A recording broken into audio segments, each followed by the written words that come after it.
faire cette vidéo. Et l'objectif de cette vidéo, c'est de répondre à une question: comment faire le choix de la Bible? Si vous voulez acheter une Bible, quels sont les éléments qui doivent vous animer à faire le choix de votre Bible? La première des choses que vous devez, si vous voulez acheter une Bible, c'est de répondre à la question suivante: êtes-vous catholique ou n'êtes-vous pas catholique? Pourquoi je commence par cette question? Parce que la Bible qui est utilisée dans l'Église catholique, elle ne correspond pas avec la Bible qui est utilisée dans les églises protestantes ou les églises de réveil. Alors, si la réponse, vous dites que non, vous êtes catholique, eh bien là, cherchez la Bible de Jérusalem. Ou bien cherchez le Tob ou la traduction écuménique de la Bible. Il n'y a que ces deux types de Bibles qui soutiennent mordicus les doctrines de l'Église catholique. Vous avez là-bas des livres qui ne sont pas inspirés, comme le Maccabée, beaucoup les Syracides. C'est dans ces livres-là qui ne sont pas inspirés qu'on justifie la messe des morts. Beaucoup de cérémonies-là qui se font dans l'Église catholique sont justifiées dans ces livres-là.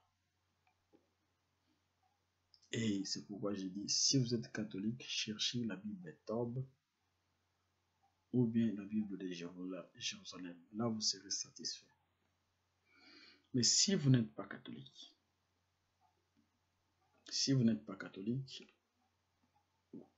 en français, vous devez chercher la Bible 8 secondes. Et parmi les Bibles 8 secondes, il y a aussi une variété. Donc, j'ai commencé à dire, si vous êtes catholique, vous cherchez la Bible Tob ou la Bible de Jérusalem. Si vous n'êtes pas catholique, là aussi, il y a aussi des variantes. Si vous êtes protestant en général, cherchez la Bible de Louis II. Et parmi les protestants, il y a une branche qu'on appelle le témoin de Jéhovah. Si vous êtes témoin de Jéhovah, ne cherchez pas la Bible de Louis II parce que ça va vous compliquer. Là, vous devez chercher la traduction des témoins de Jéhovah. Il y a une Bible qu'ils appellent la traduction du monde nouveau. C'est une Bible qui est traduite par les témoins de Jéhovah parce qu'ils ne peuvent pas prêcher la Bible avec ses servants de la traduction de Louis II pour convaincre les gens. Ça ne va pas marcher. Ils ont traduit la Bible à leur manière pour leur permettre de prêcher ce qu'ils veulent. Donc, si vous êtes témoin de Jéhovah et que vous osez utiliser une autre Bible que votre traduction du monde nouveau, vous ne parviendrez pas. Donc, pour tout le reste des églises, vous pouvez utiliser la Bible de Louis II. Mais dans les Bibles de Louis II aussi, il y a aussi des variantes. Il y a des types de Bibles qu'on appelle la Nouvelle Bible Second, avec abrégé NBS. Vous allez trouver ça dans la grande couverture. On écrit Bible NBS. Ou bien toutes lettres, Nouvelle Bible Second. Je vous préviens que toutes les Bibles avec cette mention NBS sont de mauvaises Bibles que vous ne devez pas acheter. Pourquoi? Parce qu'ils ont mal traduit les phrases. Ils ont déformé. C'est comme par exemple le mot Amen. On dit dans cette Bible, Amen devient égal en vérité, en vérité. Et il y a beaucoup de... Là où Dieu a dit à Abraham, à Moïse, que c'est lui qui s'appelle Je suis, m'a envoyé vers vous. Et ils ont traduit dans cette Bible-là, celui qui s'appelle Je serai. Donc le Dieu qui est absent au présent et qui se rapporte toujours dans le futur. Il n'est pas présent, mais il sera dans le futur. Alors que tout le monde sait que Dieu est le même, Jésus-Christ est le même hier, aujourd'hui et éternellement. Donc, il y a beaucoup d'erreurs dans cette Bible appelée la Nouvelle Bible Second. Parmi les Bibles Second, il y a une Bible de Louis Second qui a été préfacée en 1967. Comme par exemple, j'en ai une, je voudrais vous montrer, la Bible de Louis Second avec le commentaire du Dr. Scofield. C'est une Bible que j'avais utilisée il y a longtemps, depuis le bas âge. Et cette Bible aussi a des défauts.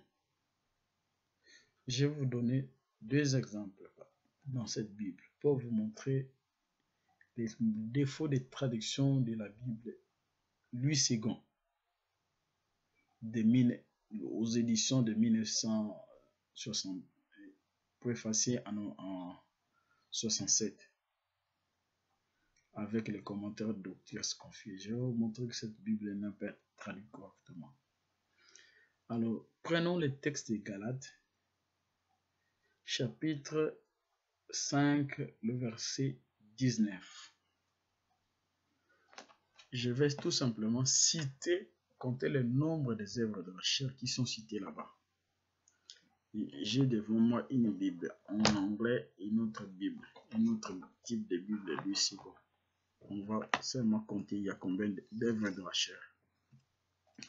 Or, les œuvres de la chair sont évidentes. Ce sont 1. Débauche. 2. Impureté.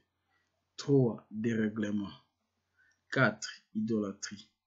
5. Magie. 6. Rivalité. 7. Querelle. 8. Jalousie. 9. Animosité. 10. Dispute. 11. Division. 12. Secte. 13. Envie. 14. Ivrognerie. 15. Excès de table.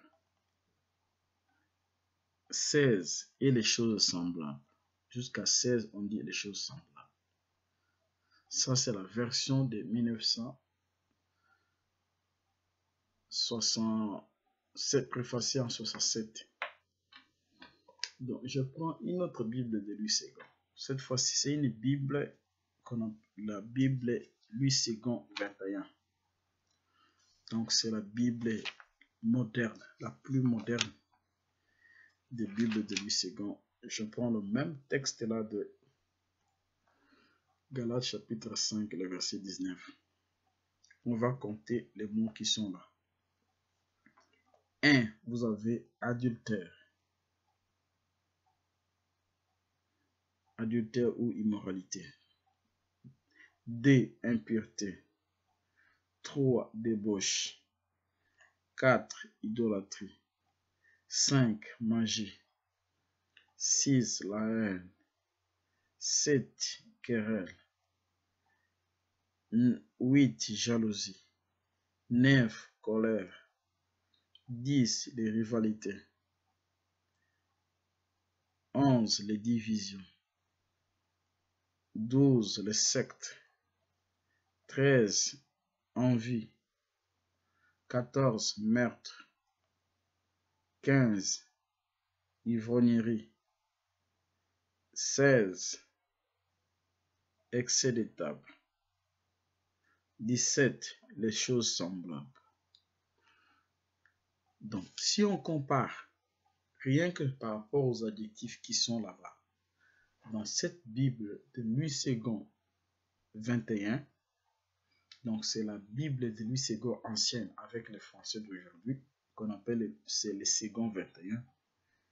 Dans cette version, il y a des œuvres de la chair qui sont citées, qui ne se retrouvent pas dans l'ancienne Bible. Par exemple, le meurtre. Le meurtre est entre l'envie et l'ivrognerie. Si vous voyez là-bas, entre l'envie et l'ivrognerie, le meurtre ne se trouve pas dans notre Bible. Vous voyez, donc c'est un exemple de la mauvaise traduction qui a été faite parmi les Bibles de Louis Second.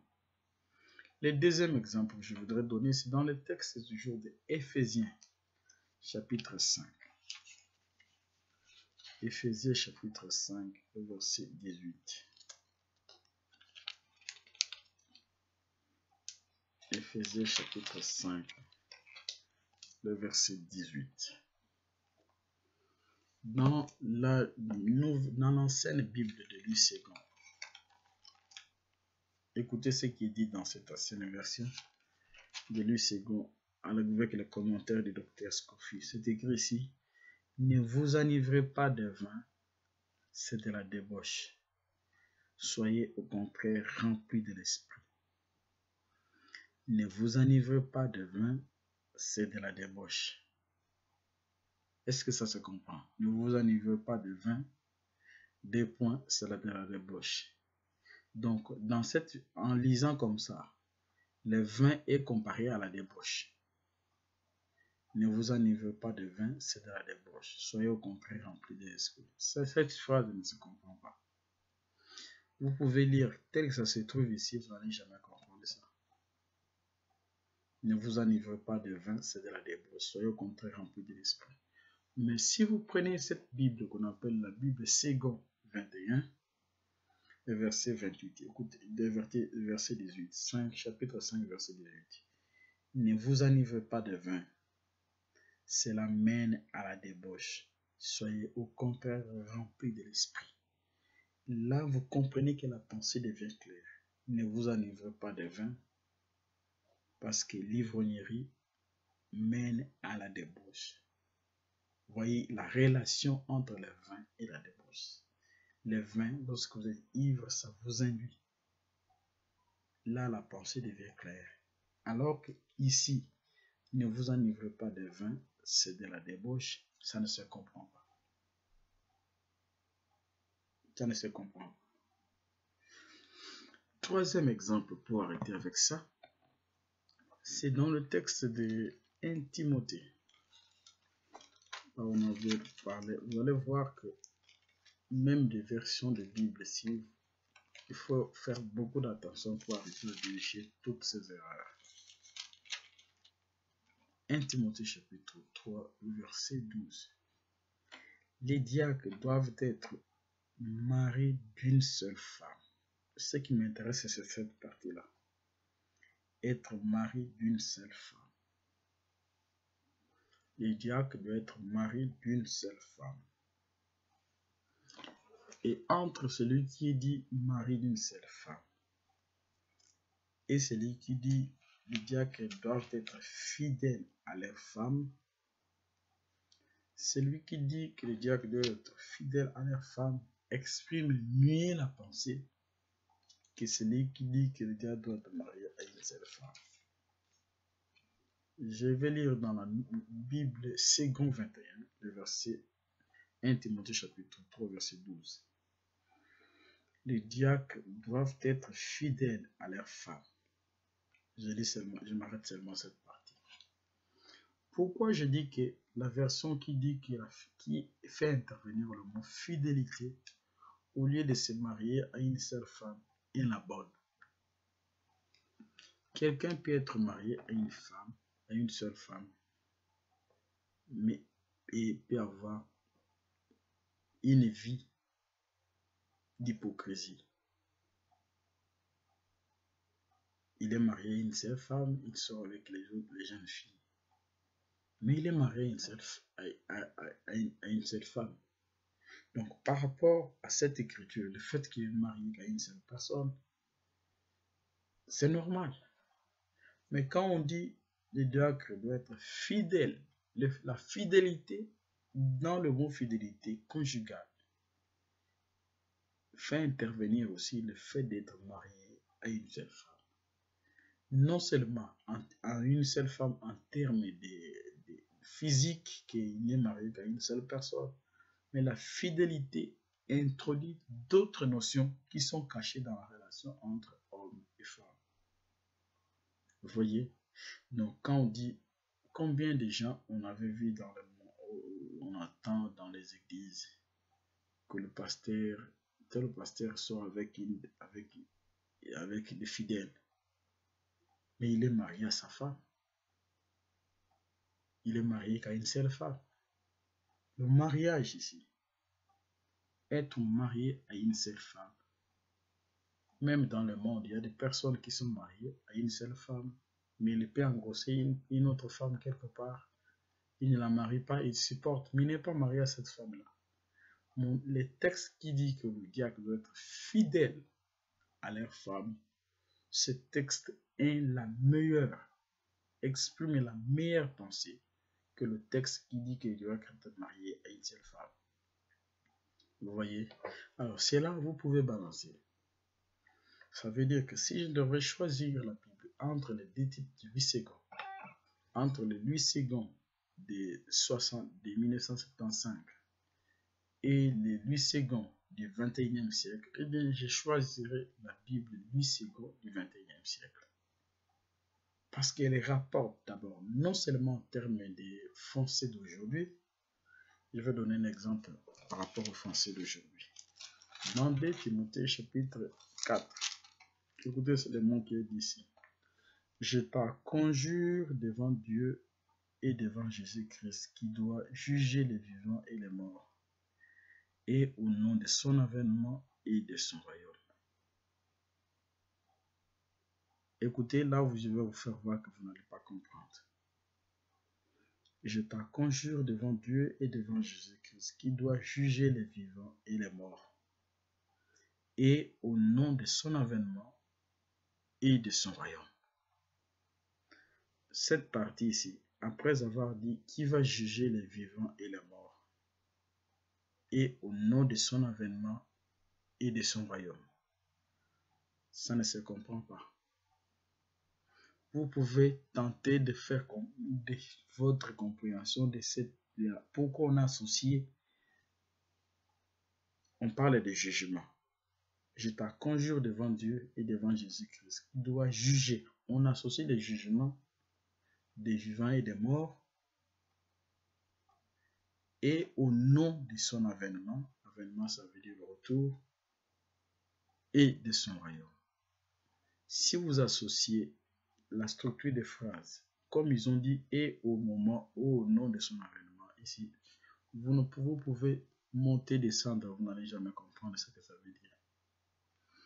Mais si je prends la Bible Second 21, la pensée, elle est très très claire. Parce qu'il viendra juger, je t'en conjure devant Dieu et devant Jésus-Christ, qui doit juger les vivants et les morts, et au nom de son avènement et de son règne. Ça ne se comprend pas. Mais si je lis comme ça se trouve ici dans 2 Timothée, je t'en supplie, vous comprenez qu'ils ont même réduit le mot conjurer. Je t'en conjure, ça veut dire je t'en supplie.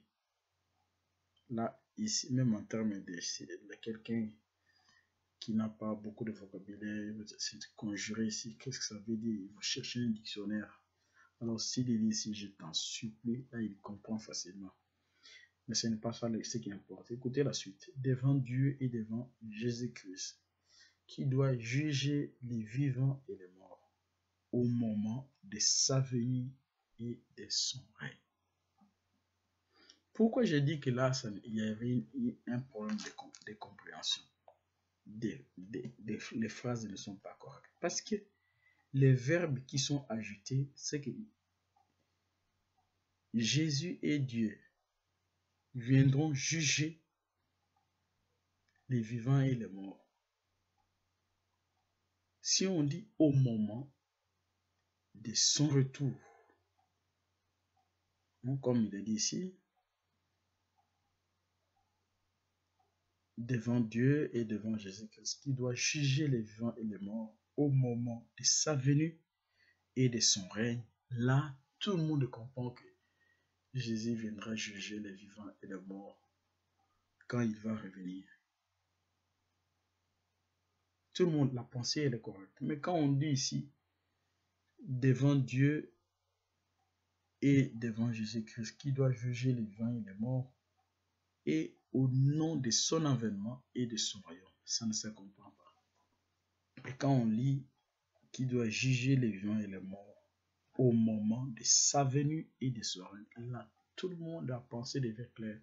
Et vous allez trouver dans les anciennes versions des Bibles de Louis II ces problèmes de français et de compréhension et de phrases parfois difficiles à comprendre. C'est pourquoi si vous voulez, parmi les Bibles de Louis II, si vous voulez choisir quelle est la bonne traduction, la traduction appropriée avec des mots vraiment clairs, des expressions claires, comme je vous le fais voir au travers de ces 3 exemples, choisissez la Bible Second 21. C'est une Bible de très bonne qualité, comme je l'ai avec moi, si je peux vous le faire voir. Vous voyez, c'est écrit par exemple là, Bible, et à côté c'est écrit 21. Et en bas ici, là c'est écrit Second 21. Vous voyez, c'est écrit Second 21, l'original avec le mot d'aujourd'hui. Donc c'est la Bible de Louis II, mais on a donné des phrases qui ne sont pas correctes. Comme là, vous avez vu parmi les œuvres de la chair. Il y a par exemple dans le meurtre. Le meurtre ne se trouve pas dans la Bible de Louis II avec le commentaire Scofield. Vous devez voir ça. Alors que dans l'autre version, le meurtre fait partie des œuvres de la chair. Et tout ça fait que si vous voulez chercher une Bible, vous devez faire cet exercice-là pour choisir quelle est la bonne. Et souvent, les bonnes Bibles, ce sont les Bibles qu'on appelle les Bibles d'études. C'est dans les Bibles d'études que vous avez de très bonnes Bibles. Mais dans les Bibles simples, seulement avec les textes, souvent, il y en a, les textes peuvent être bons, mais les Bibles d'études sont les meilleures Bibles. Là, vous pouvez, devant un problème, ou quelqu'un comme avec les témoins de Jéhovah, vous pouvez faire face à n'importe quel témoin de Jéhovah qui vient t'enseigner qu'il y a Dieu le Père, il y a Jéhovah. Avec la Bible de Louis II, un témoin de Jéhovah ne peut jamais prouver que leur doctrine là est vraie avec la Bible de II. Il doit venir avec une Bible de traduction du monde. Et là, comme c'est une Bible écrite par une religion, pour leurs propres propos et objectifs, si tu lis d'après leur Bible, tu seras convaincu qu'ils te disent la vérité. Mais si tu lis à partir d'une autre Bible, qui n'est pas de leur, c'est impossible que tu crois à leur doctrine. C'est pourquoi c'est très important de faire le choix d'une Bible comme celui-ci que je vous recommande. Il y a une autre version, toujours de la même Bible 21, avec la couverture rouge, parfois aussi la couverture blanche. Elle est de très bonne qualité. C'est la maison de la Bible qui la vend. Il suffit tout simplement d'aller dans le site internet www.maisondelabible.ch. CH, c'est par rapport à la Suisse. Donc, si vous êtes dans d'autres pays, comme ici aux États-Unis, et que vous avez besoin d'acheter cette Bible, vous devez aller dans le site internet Maison de la Bible en un mot. www.maisondelabible en un mot.sh. Et vous allez dans les rubriques Bible. Vous allez cliquer, vous allez trouver les versions où c'est écrit 21, second 21, c'est ça. Et parmi cette version de second 21, il y a d'autres qu'on a ajouté, d'autres forts, d'autres informations. C'est très bon. Et dans cette Bible de second 21, par exemple, toutes les paroles de Jésus sont en rouge. Et c'est très bon. Vous avez une concordance qui va vous permettre de situer plusieurs versets bibliques parlant d'un même thème, d'un même sujet. C'est très beau. Vous avez aussi certaines informations archéologiques. Grâce à cette Bible, j'ai connu facilement que la personne qui a vécu le plus longtemps dans ce monde s'appelle Mathushela. Donc, il a vécu 969 ans. Donc, ils ont fait un tableau à la fin. Adam a vécu 930 ans. Seth a vécu 912 ans. Enoch a vécu 905 ans. Kenan a vécu 910 ans. Donc, je peux comparer qu'Enoch a vécu 365 ans. Mathushela, c'est lui qui est l'homme le plus vieux du monde. Il a vécu 969. Le mec a vécu 777. Abraham a vécu 175 ans. Donc, sans lire la Bible, là, rien qu'avec les tableaux qu'ils ont à la fin, c'est vraiment une très bonne Bible que je vous recommande de l'acheter. Par exemple, sans lire aussi la Bible, la généalogie de Jésus. Ils ont fait un très beau résumé, vraiment un très beau résumé de la généalogie de Jésus. Un très beau résumé de, vous voulez connaître les patriarches, tel a mis au monde, tel, c'est vraiment, c'est très beau. La création, par exemple ici, la généalogie de Jésus. Au commencement, Dieu créa Adam. Adam a eu 3 enfants, Caïn, Abel, Seth. Seth a mis au monde Enoch. Enoch, Kenan. Kenan, Mahalalel. Mahalalel, Jéred. Jéred, Enoch. Enoch, Mathushela. Lémec, Noé. Sem. Sem, Arpachshad. Arpachshad a mis au monde Shélak. Shélak, Héber. Héber, Peleg. Peleg, Réou. Réou, Séroug. Nacor, Terran, Abraham, Isaac, Jacob, Judas. Judas, Péret. Hetson, Ram. Aminadab. Nachon, Salma, Boaz, Obed, Israël, David. Vous voyez qu'ils ont fait un très beau, même les enfants, tel autre ami au monde, c'est très beau. Et c'est quand j'ai lu cette Bible que j'ai vu facilement quelque chose, un mystère qui s'est caché dans la généalogie de Jésus. Quand vous lisez là dans Matthieu chapitre 1, on dit tel ami agendra tel, tel agendra tel, tel agendra tel. Et quand on arrive au parti de Jésus, on a supprimé le mot engendré. Le mot, je peux lire ici pour que vous puissiez voir. Dans Matthieu chapitre 1, verset 18. C'est une très bonne Bible, je vous recommande de l'acheter. Matthieu chapitre 1. Ils ont beaucoup de détails, mais c'est très bon.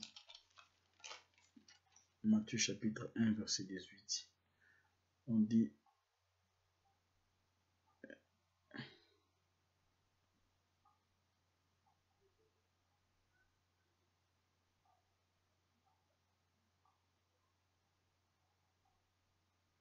non, le verset Matthieu chapitre 1, verset 16. On dit Jacob engendra Joseph, l'époux de Marie, de laquelle est né Jésus, qui est appelé Christ. Quand vous commencez toute la généalogie ici, on dit, vous allez trouver le verbe agendra, agendra, agendra, agendra. Agendrement, c'est tout simplement la procréation. Et là, c'est les domaines de la chimie, la biologie. Ça veut dire le mélange ovule-sperme, le spermatozoïde, pour donner naissance à un enfant. C'est uniquement les liens humains.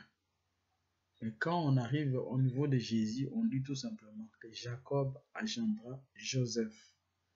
Donc le papa de Joseph s'appelle Jacob, l'époux de Marie.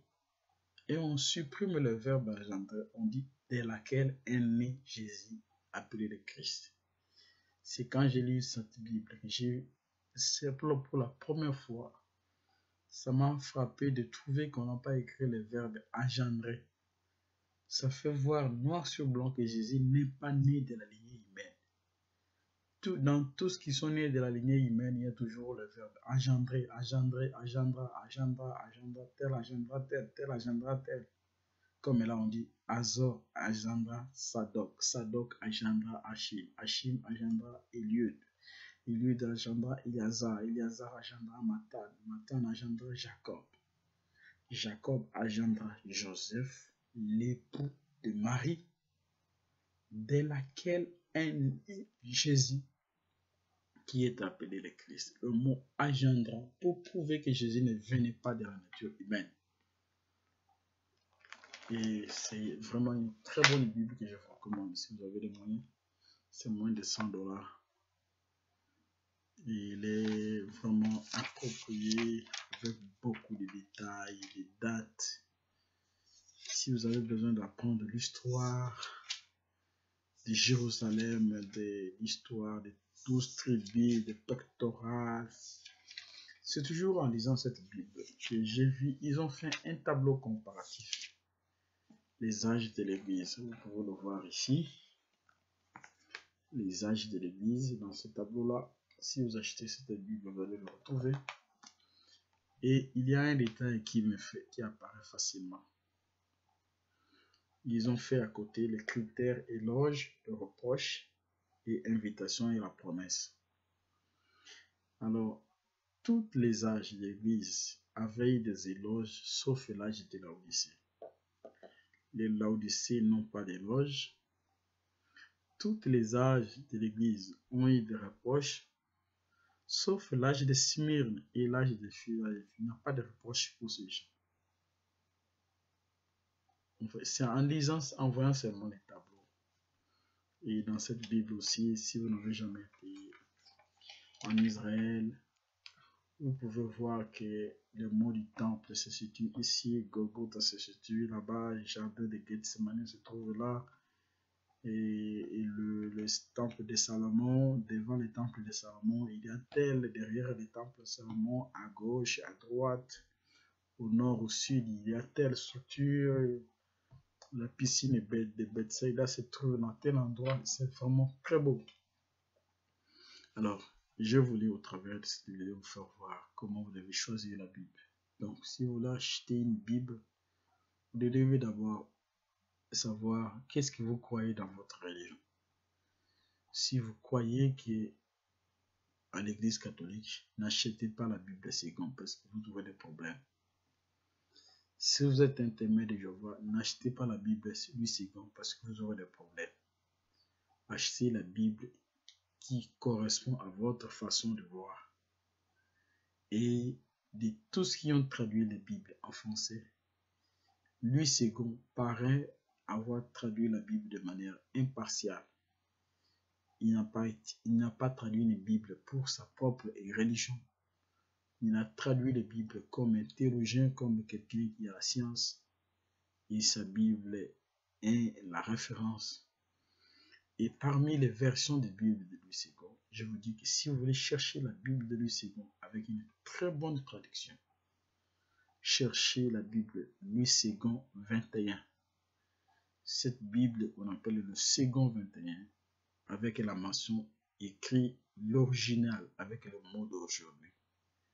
C'est cette Bible qui a les mots de manière claire. Comme là, je vous ai donné des expressions. Dans l'ancienne version de Louis Ségon, on dit « Ne vous enivrez pas de vin, c'est de la débauche ». La relation entre le vin et la débauche ne se comprend pas d'après ce texte-là de l'ancienne version. Mais quand vous lisez la nouvelle version ici du 21e siècle, on dit « Ne vous enivrez pas de vin, cela mène à la débauche ». La compréhension devient totalement claire. Et je crois que vous allez aimer cette version. Acheter, je ne fais pas la promotion, mais je l'ai acheté. J'ai trouvé que même parmi les œuvres de la chair, par exemple, dans la version de Louis Ségon de 1975, on dit le mot dérèglement. Que veut dire le mot dérèglement? Vous allez trouver que c'est écrit dans la Bible. La parole de Dieu interdit les interprétations particulières. Que veut dire le mot dérèglement? C'est absence des règles, des règlements, parce que dé, ça veut dire loin de. Dérèglement, c'est loin des règlements. Alors, vous savez un mot où chaque personne va donner son interprétation, et ce n'est pas bon. Et cette version de Louis II, 21, c'est la meilleure Bible que vous pouvez acheter. Il y a aussi, je vous avais dit, ça porte toujours ce sceau ici que vous voyez là, des centenaires de la Société de Genève. C'est une très bonne Bible. Procurez-vous, allez dans le site internet de maisondelabible.sh. Que vous soyez en Afrique, vous pouvez la voir. Si vous avez une adresse postale,